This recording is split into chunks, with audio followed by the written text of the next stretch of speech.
Election commission of India उसकी छवि को धूमिल करने का प्रयास कर रहे हैं, उसके खिलाफ काम कर रहे हैं और उन पर इसको लेकर लगातार कार्रवाई की मांग हो रही है।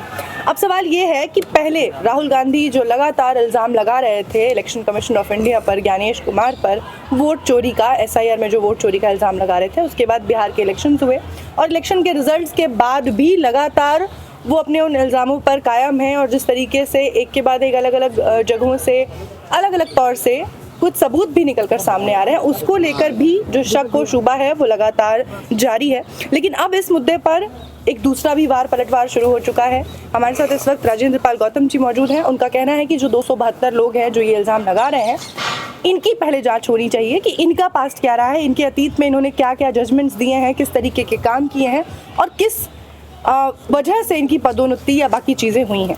तो सर, ये जो 272 लोग हैं जिनकी नींद अब टूटी है, जो अचानक से जागे हैं और जागे भी हैं, तो उनकी नींद इस वजह से टूटी है कि इलेक्शन कमीशन ऑफ इंडिया एक इतनी बड़ी स्वतंत्र संस्था, उसको प्रोटेक्ट करने की इन्हें ज़रूरत पड़ रही है, वो उन्हें प्रोटेक्ट करने आ रहे हैं। एक्चुअली सबसे पहले तो एक बात समझनी पड़ेगी कि भारत में लड़ाई विचारधारा की है।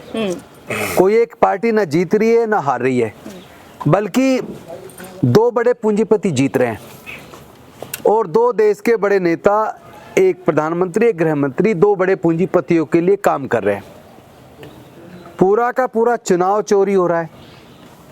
ईवीएम से जो खेल हो रहा है, उसके अंदर जो टाइमर लगा है, टाइम क्लॉक लगा है, उसकी मदद से जो डेट और टाइम फिक्स करके वोट की चोरी की जाती है, उसके ऊपर कभी भी आपको ये 272 लोग बोलते नहीं मिलेंगे।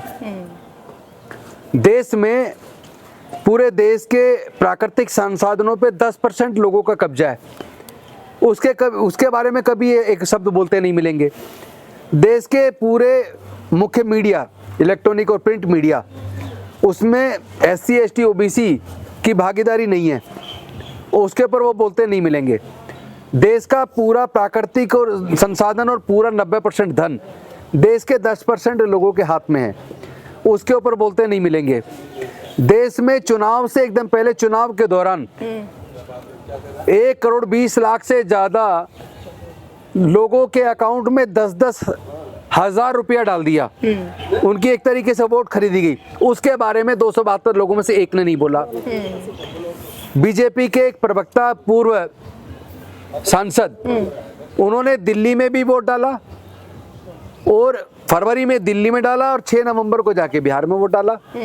दिल्ली में वोट डाल के भी फोटो डाली और नवंबर में वोट बिहार में डाल के भी वोट डाली, पोस्ट डाली सोशल मीडिया पे। इसी तरह कई सारे बीजेपी के जुड़े हुए नेता, उन्होंने दिल्ली में वोट डाली, बिहार में वोट डाली, उन्होंने उत्तर प्रदेश में वोट डाली, बिहार में वोट डाली, उन्होंने उत्तराखंड में वोट डाली, बिहार में वोट डाली, उन्होंने मध्य प्रदेश में वोट डाली, बिहार में जाके वोट डाली। और वोट डालते वक्त दोनों ही बार उन्होंने सोशल मीडिया पे पोस्ट डाला। इतने सारे सबूत होने के बावजूद मैं पूछना चाहता हूँ, इन 272 लोगों ने कभी भी एक शब्द बोला क्या? इन 272 लोगों के बारे में ये भी जांच होनी चाहिए, चाहे ये सुप्रीम कोर्ट के जज रहे हों, चाहे ये हाई कोर्ट के जज रहे हों, चाहे ये ब्यूरोक्रेट रहे हों या डिप्लोमेट्स रहे हों। इन लोगों ने रिटायरमेंट के बाद सरकार से क्या क्या लाभ लिया? कोई NGT में गया होगा, कोई ह्यूमन राइट्स कमीशन में मेंबर बना होगा, कोई अलग अलग संवैधानिक संस्थाओं में कुछ पद पाया होगा। अगर इस बात की जांच हो जाए तो पता चलेगा कि इनकी मानसिकता मनुवाद के फेवर में, क्योंकि जब चीफ जस्टिस ऑफ इंडिया के ऊपर जूता फेंका गया, वो देश के संविधान पर हमला था, उसके बारे में भी इन 272 लोगों ने नहीं बोला होगा। इस देश में एक IPS ऑफिसर जिसकी पत्नी IAS ऑफिसर है, उसको जाति आधार पर इतना प्रताड़ित किया जाता है कि वो सुसाइड कर लेता है, उसको न्याय मिल जाए, उसके ऊपर भी इन 272 लोगों ने नहीं बोला होगा। देश में बड़े पैमाने पर SIR के नाम पर वोट काटे जा रहे हैं और हमने देखा पिछले चुनाव के दौरान, जब मैं भी खुद चुनाव लड़ा, तो मेरे चुनाव क्षेत्र में दलित और मुस्लिम काफ़ी संख्या में है, लेकिन वहाँ मुस्लिम बस्तियों में, दलित बस्तियों में बड़े पैमाने पे वोट कटा। एक तरफ इलेक्शन कमीशन कहता है कि भाई जिसका वोट कटता है उसको नोटिस जाता है, बाकायदा उससे पूछा जाता है कि आपका नोट कट रहा है, आपको कोई ऑब्जेक्शन तो फाइल नहीं करना। लेकिन मैंने देखा लोगों का, हजारों लोगों का वोट कटा, किसी को कोई नोटिस नहीं आया, आता ही नहीं है, कभी इसका कोई रिकॉर्ड ही नहीं मिल सकता। इसके बारे में भी 272 लोगों ने कभी कुछ नहीं बोला। और जो पूरे देश से ट्रेन, बसेस, एयर टिकट्स मुहैया कराकर मुफ्त में लाखों लोगों को अलग अलग प्रदेशों से, शहरों से ले जाके बिहार में उनके जाने का इंतजाम किया। किसी को कपड़े दिए, किसी को कुछ दिया, अलग अलग तरह के साधन उपलब्ध कराए गए। उसके बारे में भी एक शब्द नहीं बोला।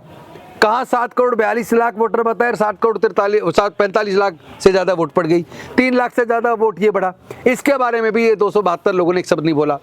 तो ये 272 लोग कभी सामाजिक न्याय पे क्यों नहीं बोलते? और राहुल गांधी के ही खिलाफ क्यों बोला? इसलिए बोला क्योंकि राहुल गांधी के खिलाफ ईडी ने अपनी कार्रवाई की, सीबीआई ने अपनी कार्रवाई की। इन सारी कार्रवाइयों के बावजूद राहुल गांधी झुके नहीं, डरे नहीं। वो सामाजिक न्याय की बात कर रहे हैं। वो कह रहे हैं हिस्सेदारी, भागीदारी जनसंख्या के हिसाब से होनी चाहिए। वो कह रहे हैं कि बहुजन समाज के लोगों की इस देश के व्यापार में, इस देश के मीडिया में, इस देश की सुपीरियर हायर जुडिशरी में उनका हिस्सा नहीं है, नेचुरल रिसोर्सेज में उनका हिस्सा नहीं है, उनको उनका हक मिलना चाहिए।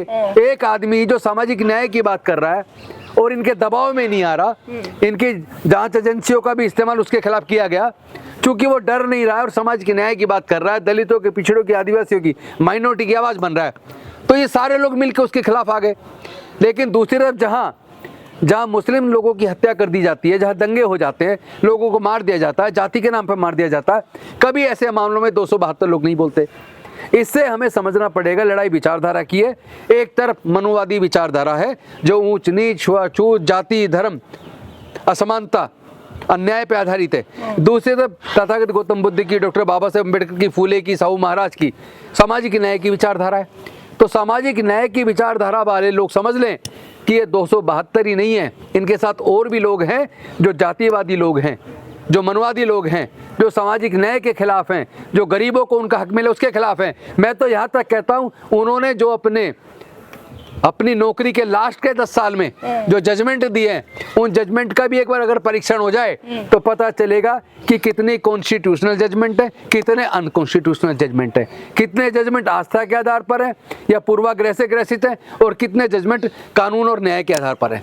ये भी जांच होनी चाहिए। ये 272 लोग तो एक तरफ, दूसरी तरफ जिनके खिलाफ लड़ाई लगातार आप लोग लड़ रहे थे, अब बिहार की जनता, चाहे आप इसको लेकर लड़े या जो कुछ भी करे, जनमत को मानकर आपको स्वीकार करना ही पड़ेगा कि बिहार की जनता ने नकार दिया है और नीतीश बाबू को बिहार की जनता ने नहीं नकार दिया, बल्कि बिहार की जनता को इन्होंने बेवकूफ बना दिया। हाँ। ये कह के कि आपको 2-2 लाख रुपए देंगे, 10,000 रुपए एडवांस दे रहे हैं व्यापार करने के लिए। अब देखना ये वो कितने पैसे देंगे सामने आ जाएगा। और दूसरी बात, ये आखिर चुनाव आयोग है कहाँ? यहाँ सुप्रीम कोर्ट, हाई कोर्ट कहाँ है? डेमोक्रेसी के अंदर अगर चुनाव से पहले किसी भी प्रकार का पैसा दिया जाए, वो एक तरह का प्रलोभन है, दूसरे की वोट को प्रभावित करता है। तो जहां इलेक्शन कमीशन पर जिम्मेदारी है फ्री, फेयर एंड ट्रांसपेरेंट चुनाव कराने की, तो क्या इस तरीके से फ्री, फेयर एंड ट्रांसपेरेंट चुनाव होगा?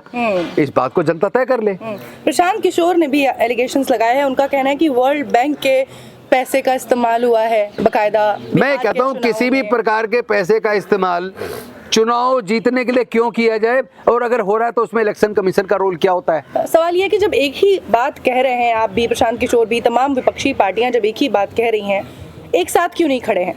वो आपको नजर आएगा अभी दिसंबर में, शायद फर्स्ट वीक में बहुत बड़ी रैली दिल्ली के अंदर होने वाली है रामलीला मैदान में, और आपको दिखेगा कि सारे विपक्ष के लोग सच के लिए, लोगों के हक और अधिकार के लिए, और चुनाव में जो चोरी हो रही है, वोट की जो चोरी हो, उसके खिलाफ पूरे देश में एकजुट होंगे। और ये एसआईआर के नाम पे जो बेवकूफ बनाने की प्रक्रिया चली है, इसको रोकने के लिए भी पूरा देश इकट्ठा होगा। महिलाओं को पैसे देने का पैटर्न तो मध्य प्रदेश, महाराष्ट्र, हरियाणा, बिहार आएगा। तो मैं वही आपको कह रहा हूँ, वही मैं कह रहा हूँ कि इसको हम बार बार बोल रहे हैं, तो आखिर ऐसे मुद्दों पे इलेक्शन कमीशन कार्रवाई क्यों नहीं करता? क्योंकि इलेक्शन कमीशन निष्पक्ष नहीं है। Election commission Bharatiya Janata party की जेब में है। सर, चुनाव से पहले विपक्ष ने भी इस मुद्दे को उतनी मजबूती से नहीं उठाया था जितना अब इस पर लेकर रोना नहीं, लगातार उठा रहे हैं। फर्क सिर्फ इतना है, जो मुख्य मीडिया जिसको हम समझते हैं वो मनुवादी है, वो बीजेपी के लिए काम करता है, वो हमारी चीजों को नहीं दिखाता है।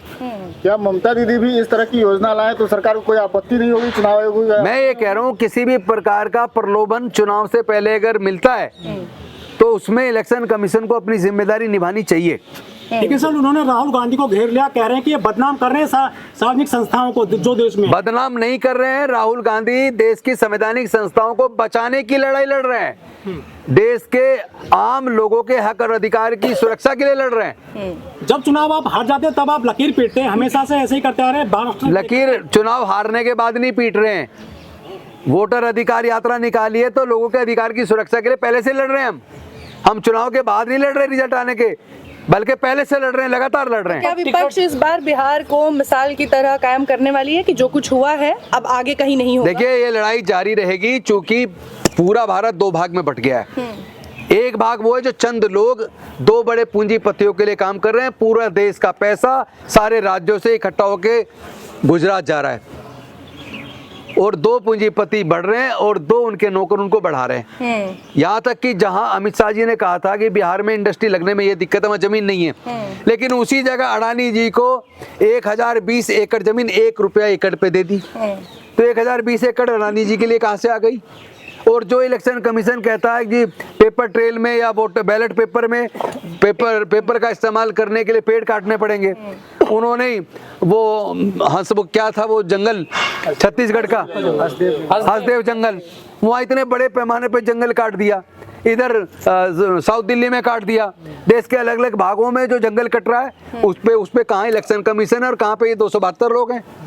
लेकिन सर ईवीएम को तो कांग्रेस ही लाई थी, सर आप ईवीएम का विरोध क्यों नहीं? देखिए कोई भी अगर टेक्नोलॉजी लाई जाती है, लाई गई है अच्छा सोच के, कंप्यूटर भी लेके आए थे, आज पूरे देश में क्या कंप्यूटर का इस्तेमाल नहीं हो रहा, लेकिन अगर उसी टेक्नोलॉजी को बाद में हाई टेक्नोलॉजी के नाम पे तब्दील करके उसको पूरा चुनाव चोरी पे इस्तेमाल किया जाए तो क्या उसके खिलाफ नहीं बोलना चाहिए? सिर्फ इसलिए चुप हो जाए चूंकि हम लेके आए थे? नहीं सर, ये उचित नहीं है। आप बोल रहे हैं, राहुल गांधी नहीं बोल रहे ना ईवीएम को लेकर। देखिए